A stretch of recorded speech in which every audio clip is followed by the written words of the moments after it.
Field, I have something I need to tell you. I'm your father. That doesn't make any sense. I'm older than you. I'm your son. But that means that I was 12 when I had you? I'm your co-host. Unfortunately. This is Soapdish. Ladies and gentlemen, please notice that exits are conveniently located at the front and rear of this auditorium. When leaving the theater, we suggest that the exit at the front of the auditorium will allow you easier access to the parking areas. Thank you.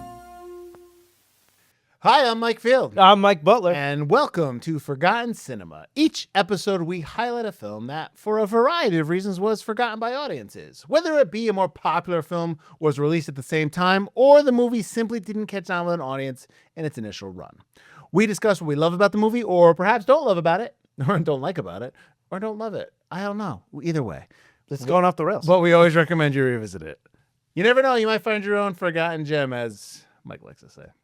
If you enjoy the show or don't mind the mess ups, we would love to hear from you. We are on Instagram, Facebook, TikTok, YouTube, Reddit, I guess. We're everywhere. We have a backlog of over 350 episodes for your listening pleasure. Ooh, yeah. What's up? Nothing much. As you know, I am the star of a popular soap opera. Yep. And I've been on there since at least 1971. Apparently, it is now 1991. So at least 20 years I've been on the soap opera. And I used to star with another person who I was very intimate with, who I accidentally had a child with. Oh, you're the but Celeste character. I hid myself away. I was told to give up the child to pretend it never happened.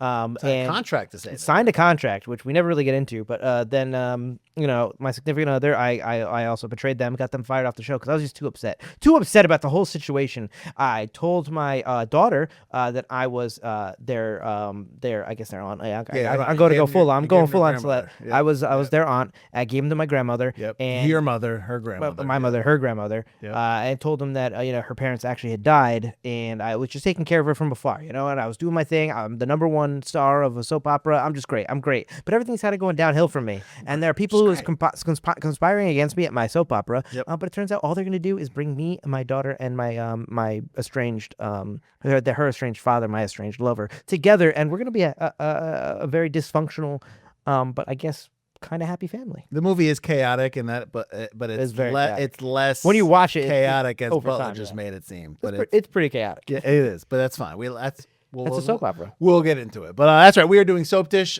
It's 2026 now. 34. 35 years old, right? Oh, yeah, 2026. That's right. Yeah, 35 years old. Woo. So, 35th anniversary. Let's see it on Fathom events, right? All right. So, let's get into the facts, and then we'll get into our discussion. Soapdish has a runtime of 97 minutes. It's rated PG-13. Production budget of $25 million. It came out on May 31st, 1991. So, I guess this isn't probably Memorial Day weekend because it's the first Monday of May. So that's that last Monday of May. So it's the previous Memorial, weekend. yeah. Of Memorial Day, yeah. Still a big time for a movie to come out. Well, May, yeah, actually, absolutely. Before the June season, the summer season. Opening weekend, I did $6.7 million. Its domestic take and worldwide take were the same at $36 million. It came out internationally, but I don't have those numbers because no one else had those numbers. That's the 90s. Oh, don't you love it? All right, so I said it came out the 31st of May. Let's go back to the 24th, which we are both now assuming is Memorial Day weekend. We should because there are 6 wide releases. There we go. You had a wide release of Hudson Hawk. Hey, a movie we did, like season 1. Season 1, episode 5, I'm guessing, but I think it's episode 5. Backdraft, which I'm a big fan. Wild Hearts Can't Be Broken, which is true. Only the Lonely. Thelma and Louise, Drop Dead Fred, and Madonna, Truth or Dare. Wow. Madonna's Truth or Dare? Yeah. Is that her concert film? That's I the only way I've seen it, but the only memory I have of that is the SNL sketch with Wayne and Garth. Yes. When they do the I've seen that. I always remember that. So that was hilarious. Anyways, this week that this film came out in a wide release, it actually did not go up against any other wide releases. Soapdish went up against a limited release of Crooked Hearts, and that was it. Wow. The following week, the June 7th, you had a wide releases of City Slickers, a very big movie. Don't Tell Mom the Babysitter's Dead, which I enjoy. That's 91? That was 1991. I think that's an 80s movie. Wow, okay. Well, I mean, we talked. What was the 90s film we just did? 1990 film. Was it? Oh man, we just did it. You're right. Yeah. And it's got like 80s sensibilities. Yeah, It's we like talked so on about the how cuff. it's like it bleeds in. So yeah, I think it probably bleeds into that. Yep. And then Jungle Fever, the Spike Lee film. I also have, because I wanted to keep going. I wanted to see what else was coming out the weeks after, just because this movie Soapdish didn't have anything against it in the wide. So if you go back to the 14th of June, you had wide release of Robin Hood, Prince of Thieves, which is a very big film. Quiet Spoon. Yeah, and then the 21st, you had The Rocketeer. Oh god, I love the Rocketeer. Yeah, The Rocketeer is a great film. A great film. All right. This film is directed by Michael Hoffman. He did One Fine Day. Restoration again, which I just put it on the list. And Game 6. We have a story credit and a screenplay credit for Robert Harling. And then we have another screenplay credit for Andrew Bergman, so Harling came up with the story, wrote it for a screenplay. Bergman came in and rewrote that screenplay. Harling has done Steel Magnolias, The First Wives Club, and Laws of Attraction. Bergman has done Blazing Saddles, which is a great, great film. Fletch and The Freshman, A movie we did. which we remember We totally finally. did. Yeah. Cinematographer was Uli Steiger, who's done Singles, the 1998 Godzilla, and the movie Rockstar. Composer was Alan Silvestri, who was nominated for 2 Oscars for The Polar Express and Forrest Gump. He's also obviously did Back to the Future, amongst many other movies. films. And his Forrest Gump theme plays at the Oscars, or at least it used to. Almost every in memoriam. Oh, the yeah, Feather nice. theme played. When they finally dropped it, I was sad. I was like, oh, that's not the song. Edited by Garth Craven, who's done Shoot to Kill, A movie we did. The Best of Times, A movie we did. and Return to Me. Holy crap! A movie we did. Yeah, this is the 4th Garth Craven film.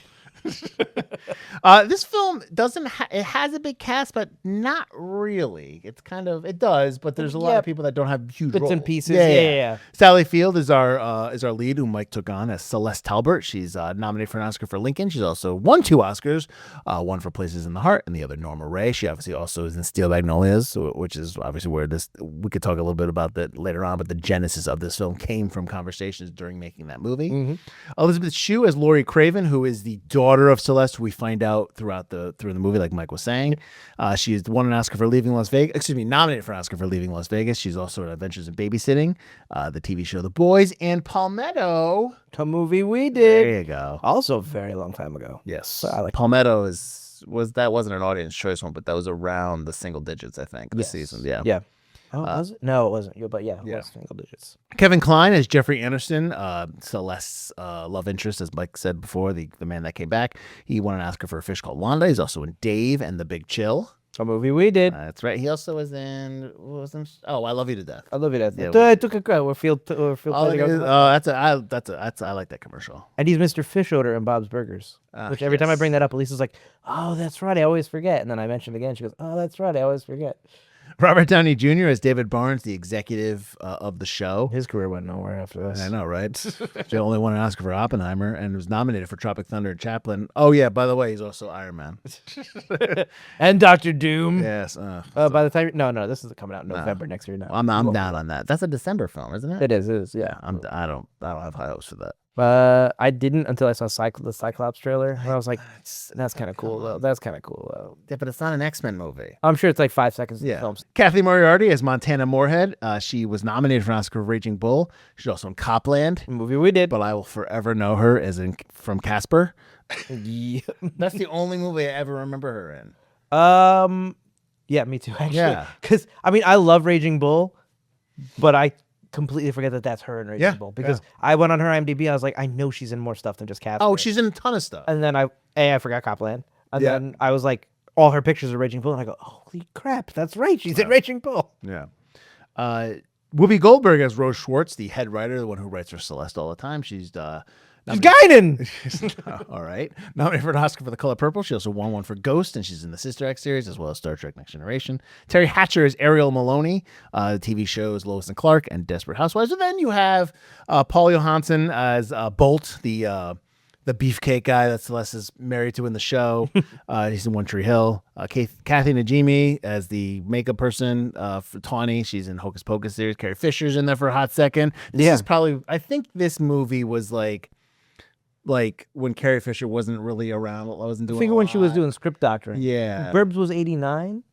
Was 89? Yes. Okay. Was it? Yes. Because obviously she's got a big part in that movie. Yes. She kind of looks very similar to her Burbs Yep. when she was around the Burbs. But she's not in this movie a lot. See, Two or three scenes. Well, no one's gonna tell you because who knows what she did. But I know she did a ton of script doctoring So you're around saying this maybe time. Maybe she was doing it for this movie. Maybe she did it for this, and they're like, "You want to be in it?" Maybe. Because it's a part so small. But you didn't see any of the credits because you start seeing some script doctor credits now. Like they're coming out. Now, yeah, but back then it was Yeah, like you're you right. knew because people talked about it, Yep. but that wasn't a big thing. Gary Marshall as the head of the entire. I guess he's the head of the entire studio, right? The He's network. the head of daytime television. Okay, yeah. Yeah. Obviously in Legal. Ben Stein's in there. Costas Mandylor. So there's a ton of people that pop in there that you see that you notice. Yeah, the boardroom, just little people that you're just like, oh, I've seen him in a ton of stuff. A lot of character Yeah. actors. Okay. I had seen this film before. We've talked about this film a ton on the I show. do. I know. We'll get your opinion. I will tell you this. I still laugh out loud in this movie. This movie is. I don't know. I find a lot of the stuff funny. I really love Sally Field. I think Sally Field. I'll ask you this question later. We'll get to that later Okay. about Sally Field. But I'm curious. What'd you think? This movie's not that great. Oh, No, I'm just kidding. This movie is really good. I was always excited to watch this movie because the way you told me about the plot, I was like, all right, that sounds Yeah. fun. And so this is like a movie where it's like, I have to watch this late because I had a double shift at work yesterday. And usually when that happens, I'm like, I gotta fucking watch a movie. I don't want to watch a movie right now. At least there's And- just one this week. Hey, yeah, we're only watching one now. And I was caught like, up.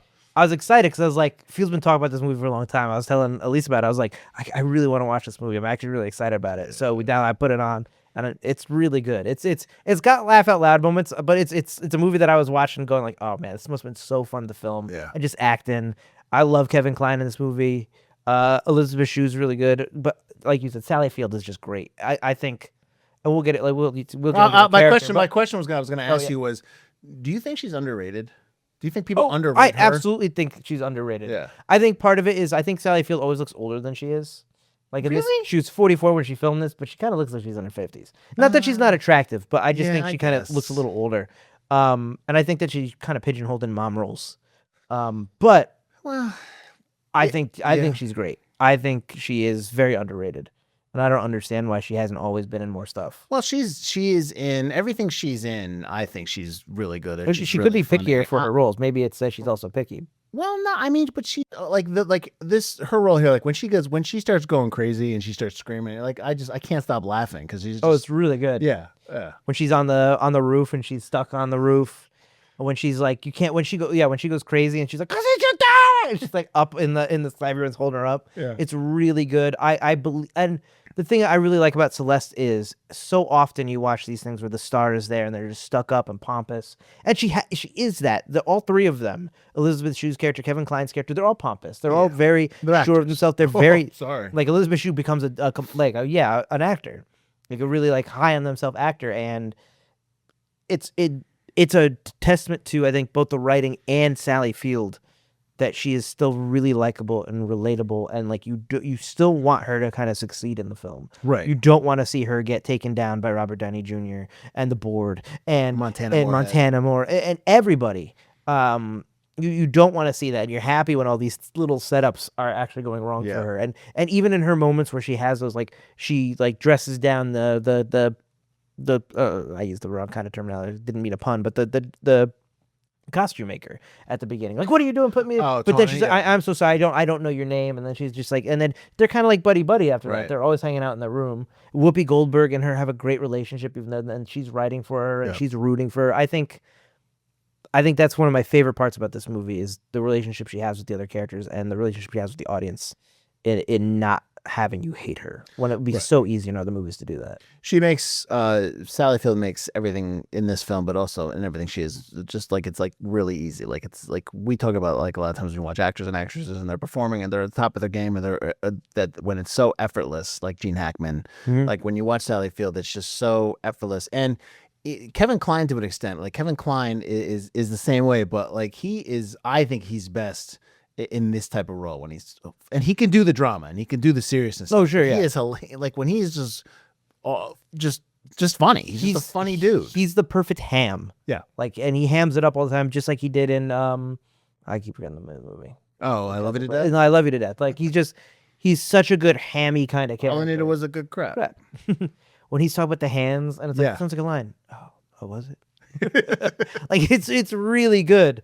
And like we said, the dinner theater. That's one of my favorite scenes. If you were to I forgot how much I love that scene because they're doing Death of a Salesman, but they're doing it at a dinner theater In Miami. and it's down in like Palm Beach or Miami, and like there's a lot of older people and they're all talking, and as they're performing, like they're actually performing. Like if Mike and I are performing, like there's a table right here, and like when he's trying to say the lines, what did he say? And he keeps saying it louder. The lady spills the coffee and the waiter won't come over, and she's like, so he just comes over and starts cleaning the coffee. And then he stops it, and then the two waiters slam into each other and knock everything out. I'm down here and I'm just like laughing out loud because it's just hilarious. And then because that's the show when Robert Downey Jr.'s character's there. So he comes to the back. He's like, "Hey, I'm with someone else's set." And he's like, "Not today of all days." They were terrible show. They were so terrible. They were so bad today. Yeah. So, but that whole scene is hilarious, and I love Kevin Kline. So, and even like the end of the movie when they're just he doesn't want to wear his glasses, so because the whole thing's gonna be live. And they're reading off the teleprompter, but he doesn't want to wear his glasses, so he keeps screwing up. So he's just like he's squinting, and he's like looking at his hand, like he's looking at the other squint. He's like, "A rare case of brake fluid, brand flavor." You have 3 houses to live, 3 hours. Like that whole stuff is good. That whole stuff is that's really funny. He's just I don't know. He's great. Sally feels great. Elizabeth Shue is really good. Everything works in the movie. Everything works. Yeah. So, and I'm glad that you liked it because it's not a typical film we cover. This type of film we cover, you know what I mean? Like daytime soaps. It's not like you know what I mean? the Like, topic? Yeah, sure. Yeah. And I think like this is done back. This is like I said, 36 years ago or 35 years ago. Excuse me. This is like. Daytime soap is probably at its height, in the 80s, you think? I would say 70s, early 80s. I would say like mid 80s. Yeah, so like this is like off of that. It's like still, it's still popular. It's still big. Like now I don't think it's as big as it was back they're all then. dying now. Well, it's all game shows and reality shows and stuff like that. But there's still shows. There's a couple of them. There's still some daytime stuff. I know that because I think my mother watches stuff still. But like this is like they're superstars. Like they're actual. So it's just like they can't. That's legit. Well, what happened if they like when she walks into the mall, they get like it's such a crutch when she's depressed, and they're like, "Oh, thank you, Give me what's your name?" Yeah, she like thanks everyone sees. That's the legit thing that would happen back then. So. Yeah, so I'm glad you liked it. It's really good. I really like the set too. The whole set, the whole studio set is really good. Mm-hmm. I like the weird kind of like 50s diner aesthetic of the hallways. Mm-hmm. We've got the metal very light 80s, sheets. very very 80s. Yeah. And then the set, which I know in a note it said it's supposed to be like Dante's Inferno. Yeah. Everything's red hue. You see the fake waves in the background because it's a fake beach. Mm-hmm. And I just think it looks really cool. That glass that they're all the control tower glass is like that's not how real film sets would look. Yeah. But it's really cool looking, and it works in terms of this because you can still see the action going on outside while they switch to some of the crew on the inside. Yeah. And I think it all looks really good, and it's really well designed. So I mentioned before that the genesis of this film came from conversations between Field, Harling, and Alan Greisman. Greisman was the producer on this movie. He also was a producer on Steel Magnolias, and I think him and Field were together during this film. Like she wasn't like gonna star in this film. It was written for Patty Duke. Okay. And then I think Sigourney Weaver turned this role down. So there were people that they were shopping it to, and I guess then that's the note. Maybe the note's wrong, and then Sally Field came in and just stepped in. Yeah. So I like yeah, Sigourney Weaver, but I don't think she could. she apparently according to the note, she regretted that decision because I can see that. she would have like because it's like she That's has a good role. She has the comedy chops because look at her in Working Girl. Like Yeah. Working Girl, she's Ghostbusters. extremely funny. Although And she's the straight Ghostbusters. man in Ghostbusters to Bill Murray, True. but it's still funny. Yeah. Yeah. Have you ever seen Working Girl? Yeah. Oh yeah. Well, not in a long time. That might be a good one for the list. I saw it in like middle school. I know I've seen it, but it's been a long Beefcake time. Harrison Ford, young Harrison Ford. Yeah. Like the candidate Harrison Ford or whatever, where he's That's Robert the Redford. Gene Hack. What's the Gene Hackman one? Oh no, where he's a spy, where he gets spied on. Oh, The Conversation. Yeah. He's barely in that one. Yeah, but I'm saying it's kind of like that, where he's Yeah, just wearing yeah. a suit and he's like smiling. Oh no, Yeah. not the that wasn't. Was that The Conversation? That is the conversation. Okay, You're right, yeah, yeah. because that's what they were recording. Yeah. Oh, sorry, we're off on our own thing here. I'll give you a quote from Andrew Bergman, the screenwriter. I thought it was a fun picture and a wonderful cast. I wasn't on the set all that much, but whenever I was, it seemed perfectly agreeable. So to your point, of everyone just seemed like a fun time, a great time to have. Everybody Working around with yeah, so it seemed like, and I know that Kathy Moriarty says that this is her favorite role. That I she's saw ever that. done. Yeah, I So- mean, it's a good role for her to be. It's It very is. soapy. It's very like, and she gets to go crazy, animated. Exactly, she gets a lot. She gets to do a lot. I love when she's taking the foam baseball bat and Robert Downey Jr. is just running around his room because he's only got toys. He's got toys everywhere. I think that's a great little like thing to put in there for his character. Yeah, I'm attracted to you. I don't know why. I usually like really nice mousy girls, but there's something about you. something there. Yeah, I know. I thought that. And then you find out at the end what exactly that is. Yeah, which he wouldn't have that in there today. But You even think so? I don't think so. That is a big joke. Yeah, I think you're right. But to be fair, I still think that somebody would have that problem. Like his character. Like let's just say that character was today, Right. and he was attracted to her, and then he finds out that she's a man, or Oh, she has sure, sexual yeah. aggression. Like I think he still would have that reaction. Do you know what I mean? Even though apparently that doesn't happen anymore, there would still be that reaction. Oh, I'm sure. Yeah. And but also like I don't think like he's not a good person. He's somebody like he's never like he's like a swarmy executive. So his ideals and his ethics are skewed anyway. He's doing whatever it takes to get her in bed, Yeah. and or to get his show made that he wants Right. to do, which is like Laguna Beach or Laguna something. Was that him or was that Gary Marshall talking about Laguna Beach? Which No, is funny because it then was- there is a real show. It was coming him out. talking about Laguna Beach. He wanted to do something like his show. He was like, I want to do like Laguna Beach, but edgier. That's what he said. Yeah. So it's like everything he does, but he doesn't get any comeuppance. Like he gets that moment where he's like, "Oh, I was into somebody who was formerly a man." Oh no, and then he's winning awards for the show right That's after. true. He doesn't get Well, comeuppance. and that could be a comment on the industry. You know what I mean? That It's you just- get away everything with just gets whitewashed over because it's Well, I a mean, that success and nobody cares. Makes sense because that's how it had been every time. Everything he did to set up Celeste ended up working for the show better and better and better Right. and better. And I will say in 2016, are you leaving? Yes, I'm leaving. I didn't make too much I time. will say in 2016, Meredith Toulousan, I apologize if I said your name wrong, from BuzzFeed cited this movie as an example of transphobia, because this is what we're talking about, placing this movie in a long line of films depicting, quote, the transgender woman as villainous trope in American movie comedies. I mean, yes. Yeah. I think that is definitely throughout the 80s and 90s, and I still think it's you can still see it there today in some aspects. In some stuff, yeah. I think I don't necessarily I understand that.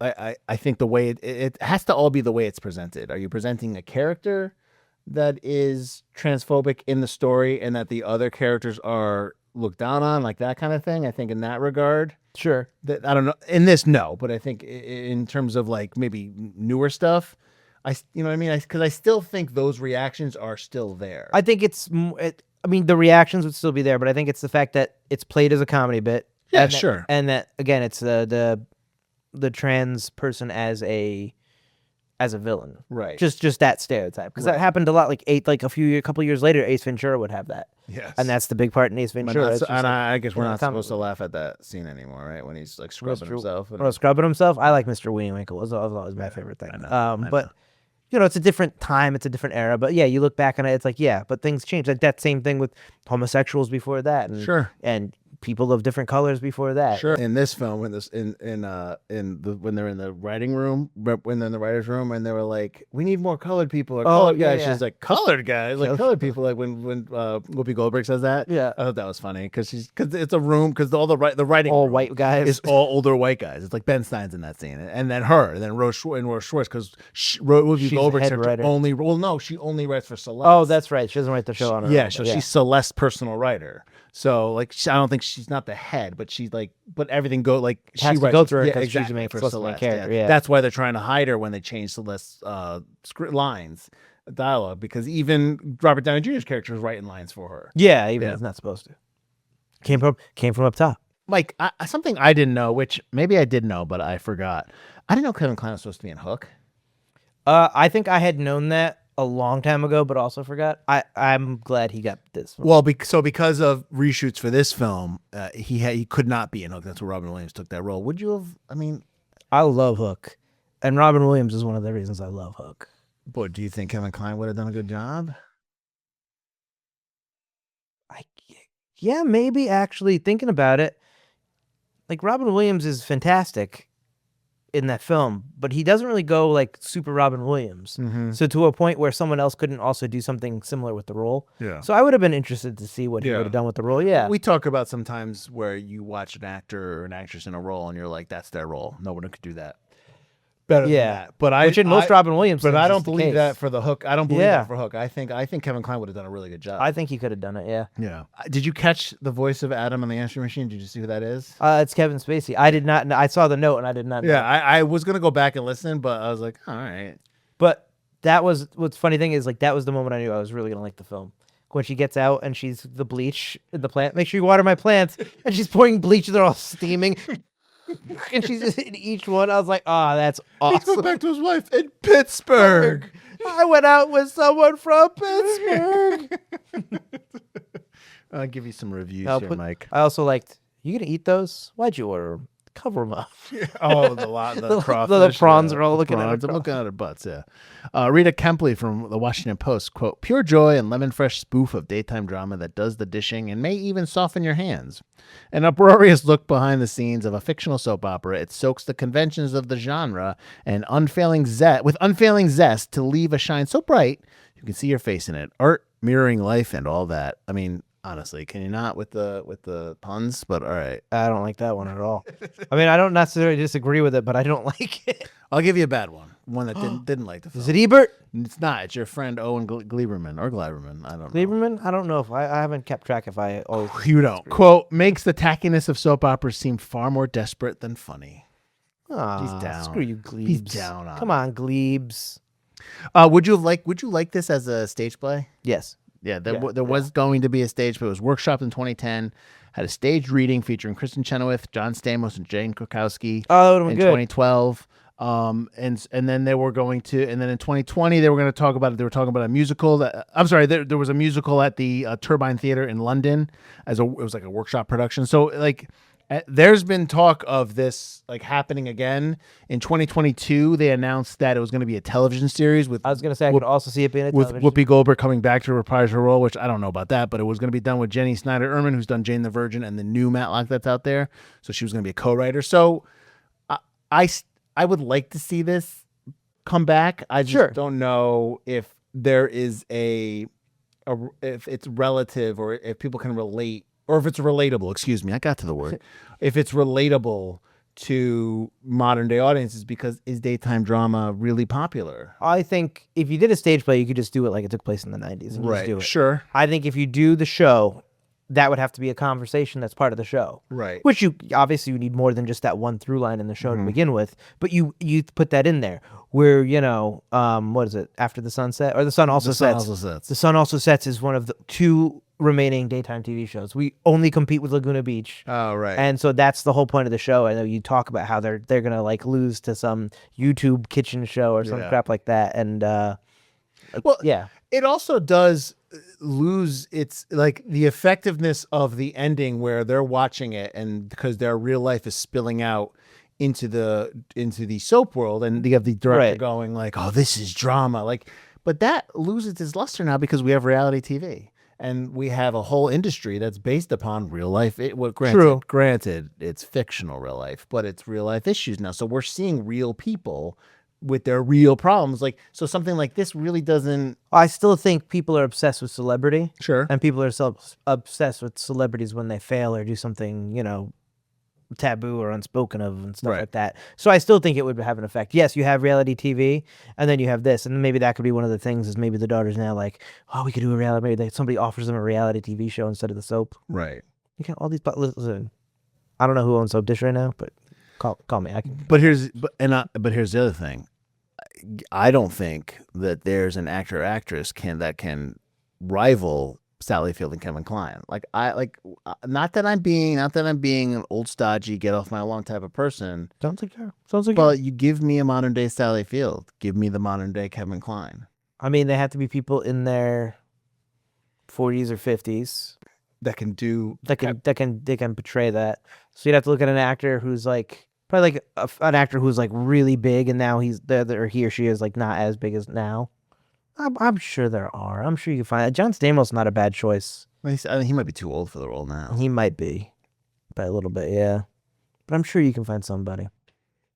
Put me on the spot. I can't think of anybody. I can't think of. I'm my list of actors in their honestly, 40s and 50s right now. I can't think of a name. Honestly, it's probably somebody on TV. I feel like TV is where, and I say real TV. I'm not saying, I don't. Primetime I've TV? stopped. No, I've stopped considering streaming at television. I just think those are movies. I think that's just those are more of a child of the movies of cinema, the streaming stuff, in terms of like Netflix stuff like that. Maybe some even the stuff on Peacock. It just seemed like British television. We're watching Your All Her Fault right now on Peacock, and like the music is like I feel like I'm watching British Masterpiece Theater mystery kind of thing. It's fine. It's a good show. It's just that's what it feels like. So I'm talking like network television. I think those stars are there for this. I don't, you know what I mean, in terms of that they can handle this type. Who would you put? Oh, I don't know. That's right. Because I think that I was thinking David Duchovny because he was on TV. I don't know. I just he might be too old like now. Sally Field and Kevin Kline, like and a lot of people like from in these two actors and actors from the 90s. They're more working actors to me than actors now. I feel like there are a lot more working actors who are like on to the next project and working. You know what I mean? Like this is the job. I work. 40 weeks out of the year, and then I take vacations, and I'm on blah, blah, blah, blah. Now I just feel like there's not a lot of working actors. I guess maybe I don't see it because there are so many outlets for movies and movies, yeah. and you just don't know. Like you could see somebody in a show and you're like, oh, I really like them. Well, they're in the ton of these things. Oh, I don't have those streaming networks, so I that's probably part of it. It's absolutely probably part of it. So don't take what I'm saying as Mike's. I'm just probably missing. I'm not missing out on that stuff. I just can't believe I can't think of a single actor or actress in their 40s or 50s. Well, my mind Pedro is Pascal's blanking. 50. There you go. Pedro Pascal. Nicolas Cage is 62 though. That's what I was saying. David Duchovny's in his 60s. Yeah. I can't think of anyone else. Where are those middle-aged actors? Where are they? Yeah, is my mind blanking on them, I or think do they they're- not I think- exist anymore? I think they're TV. I think a lot of those people. Well, think about it. I'm 50, right? We all know this. Who else is in their 50s? No. I'm saying like I'm perfectly okay. Like if I'm 50 and I've been working in the industry for 20, 30 years, I'd probably want a job where I'm just like, I just want to go work and do my craft, and TV is steady. I don't have to worry about, you know what I mean? I don't have to That's worry why about everybody the next joins day. Law and Order. And Oh, CSI. that's the Law and Order. Like Sam Waterston, like that's like a staple. Like he every day, every Wednesday, he's there. Like granted, there are way too many Law and Orders, but like Chicago Fire, all that stuff. Even like all the 911s now. Yeah, I remember an interview. One of the Hawaii Five-0 guys was like, "Why are you doing the show?" Because he was like a movie guy, and he was just like, "Because I work 5 days a week. Yeah. and I get to go home at the end of my work day." Yeah. I mean, I He's think like, that I have dinner with my kids every day. when you're older like that, like that's what you're looking for. That stability. Nathan Yeah. Fillion, there you go. There's one Nathan Fillion. Yeah. He could do that. He could step into that. He's in his he's mid good 50s. Yeah, he could be that. So, Yeah. I could actually see him do. I just think like who we're looking for to fill those roles are in TV right now because it's a steady paycheck and it's the stability and you're making good money and you don't have to travel. You're not chasing something down. That kind True of thing. facts. Give me some of your favorite lines from the movie. I mean, I already we already talked a lot of them. We did. I I got a couple. the hand thing. What if she can't act? That hasn't stopped us Yeah, before. yeah. I like I can't act in a swimsuit. Do you think he could put a swimsuit on next when Bolt takes off his robe and he's naked and she's like, and after they cut the scene, Celeste is like, "Do you think you could put a swimsuit on? It's a little too early for this right now." She's like, "Can't act in a swimsuit," and then Tony's like, "I know." I like when they're all three of them are talking at the same time. I'm gonna have a breakdown. I think I'm gonna have a breakdown. Oh, when they come I into the office, feel a breakdown coming. Well, because what you find out is like Celeste thinks that Jeffrey, her ex, is gonna date their daughter, like that, because they don't know yet. And then that's another line I like is when they're talking, he's like, I don't know. He's like, one more date and we would have had a Greek tragedy. Because he was like, I don't think, because she was like, if we keep dating, do you think we would have eventually? She's like, I would have. I know. And he's so that was funny too. I posted one of the lines that I couldn't remember what I posted, but I posted them when we did you? Yeah. I liked I mean, it's not a line, but I love when she walks in front of the bus. Because it's right for the bus stop, and it's not gonna hit her, but she's still like waiting for it to hit her. So good. When did you know that? I mean, obviously this is not the first time you saw that she would. Do you remember when you kind of realized that Elizabeth Shue was her daughter? Oh, when she said it, like I don't think I caught on to that. Oh, really? Yeah, Okay. No, I think there was something. It was because it was played off like like you don't go near her. But then like when she just said it. I wasn't really, Well, with stuff like that. I don't really sit there and be like again. Here's the thing too. Here's the running gag in my house. We're watching All Her Fault. I said this already. right. And part of the mystery is like who did what, like who was it? Sure. So every time someone comes on screen, I'm like, they did it. They did. Oh, it was that. It was them. And Jody's like, well, she's like laughing. I'm like, listen, I'm right. I'm gonna get right one time. Because like This is gonna be it. I realized when she's like, I'm a bad person. I'm a bad person. I'm like, why? Oh, the Well, that was the during that plot scene. from the show. yeah. No, before when she's with Whoopi, Oh, when she right. first starts freaking out, I'm like, oh, the plot from the show is actually gonna be the plot from the movie. That's what kind of movie this is.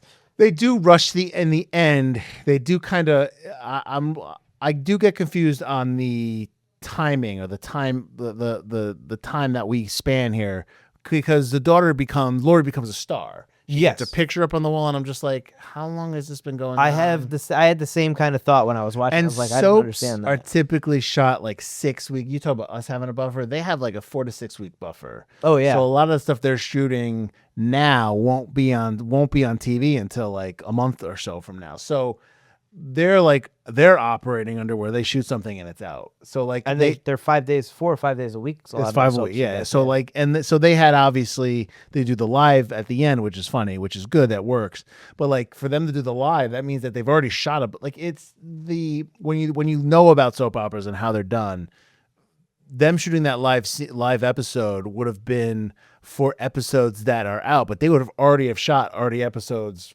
You know what I mean? Like it wouldn't be like it wouldn't. They'd be have like, to have been like fitting him in or right. secondary Granted, characters. way back in the day, Dark Shadows time, original Dark Shadows time, and stuff like that. Yes, that was all live and whatnot. So Dark Shadows was live. yeah, they were. Oh, is that why it's so slow and hard to watch? It's an older show, a much older show. But those were all lives and stuff like that. So yeah, but so there is that kind of like time gap, and you're just trying to judge that. But I get it. You have to get to that ending. You kind of have to speed things up a little bit. Yeah. Yeah. So Mike, I like this film. You like this film. Mm-hmm. Who would you recommend this to? Because it's a tough recommend to like people who like aliens. For it, you know what I mean? Like people who know Sure, like stuff sci-fi that. and action movies. Yeah. I mean, I think a lot of people like comedy. I think there'd be people that are like, especially like guys, be like, oh, with the female lead about soap operas, I don't want to watch this. And it's like, no, just watch it. It's really funny. It's more about like TV than it is just about soap operas. It's not like super soap opera-y. I mean, it is the plot. Plus, it's a 35-year-old film.